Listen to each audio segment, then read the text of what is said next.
ഇത് കേട്ട് ബാലു വിഷമിക്കൊന്നും വേണ്ട. ഇതിനൊക്കെ ഉത്തരവാദി ആ സിദ്ധു തന്നെയാ. അനുഭവിക്കട്ടെ, അല്ലാതെ എന്ത് പറയാനാ. ചില മക്കള് കാരണം അച്ഛനും അമ്മയും കണ്ണീര് കുടിക്കുമെന്ന് പറയാറില്ലേ? ഇവിടെ ഇപ്പോ അച്ഛനാ മക്കളുടെ ജീവിതം ഇല്ലാതാക്കിയിരിക്കുന്നെ. പാവം രജനി, കേട്ടിട്ട് കഷ്ടം തോന്നുക. ചന്ദ്രയും ഞാനൊന്നും ഹോസ്പിറ്റൽ വരെ പോയിട്ട് വന്നാലോ? വേണ്ട ബാലു, നമുക്കിനി ഇതിലൊന്നും ഉൾപ്പെടണ്ട. ഒന്ന് അകന്നു നിൽക്കാം. ആ തനുജിയെ ബാലുവിന്റെ തലയിൽ കെട്ടിവെക്കാനാ സിദ്ധു നോക്കുന്നേ. ആ ദേവികയാ അതിന് മുന്നിട്ട് നിൽക്കുന്നേ.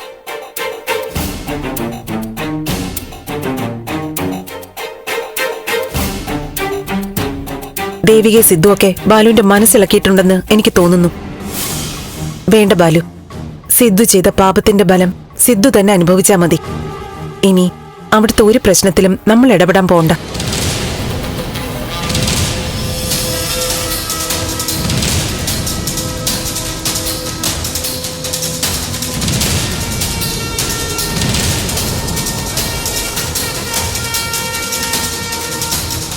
പിന്നെ ഞാൻ ആ തനുജയെ കുറ്റം പറയില്ല.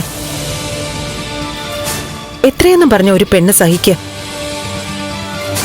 അവളുടെ സ്ഥാനത്ത് ആരായാലും ഗതികെട്ട് ഇതുപോലെ എന്തെങ്കിലും ചെയ്തു പോവും.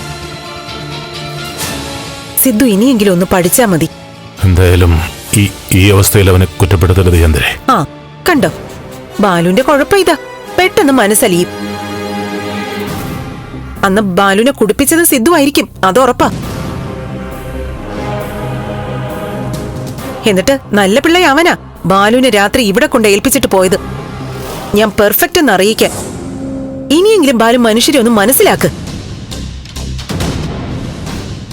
ആ തനുജയെ പോലീസ് അറസ്റ്റ് ചെയ്യും. അതോടെ സിദ്ധു അനുഭവിക്കുന്ന നാണക്കേട് കുറച്ചുകൂടി കൂടും.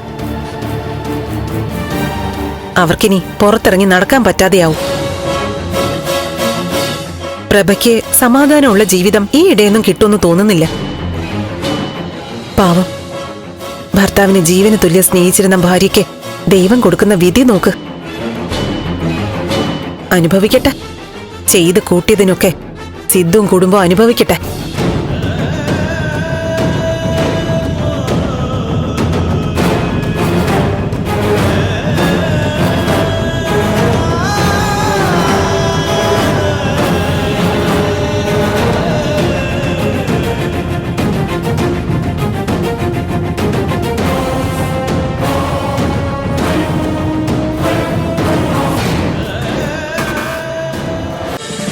ഫ്ലവേഴ്സ് ഒരുക്കുന്ന കാഴ്ച വസന്തം യൂട്യൂബിൽ പ്രേക്ഷകർക്ക് ലൈവായി കാണാം. ഫ്ലവേഴ്സ് കോമഡിയിൽ ജോയിൻ ചെയ്യൂ, ആസ്വദിക്കൂ.